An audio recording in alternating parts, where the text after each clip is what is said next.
ജാതീയമായ വിവേചനങ്ങളിൽ നിന്ന് ജനകീയ വിമോചനം സാധ്യമാക്കുക എന്ന ലക്ഷ്യത്തോടെയാണ് ഗുരു അരുവിപ്പുറം പ്രതിഷ്ഠ നടത്തിയത്.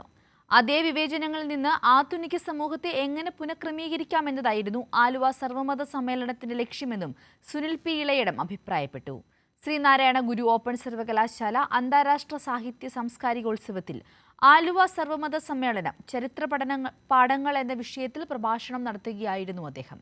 എം നൌഷാദ് MLA അധ്യക്ഷനായിരുന്നു.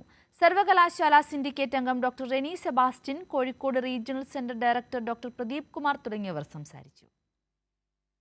സമ്മേളനത്തിൻ്റെ നടത്തിപ്പും അതിൻ്റെ പിന്നിലുള്ള പലമത സാരവും ഏകമെന്ന സങ്കല്പവും ഒരുപക്ഷെ മതവിചാരത്തിന് മാത്രമല്ല മനുഷ്യാവസ്ഥയ്ക്കും മാനുഷികതയെ മുൻനിർത്തുന്ന പ്രാപഞ്ചിക ബോധത്തിനുമൊക്കെ കേരളം നൽകിയ തത്വചിന്താപരമായ ഏറ്റവും വലിയ സംഭാവനകളിൽ ഒന്നുകൂടിയാണ്.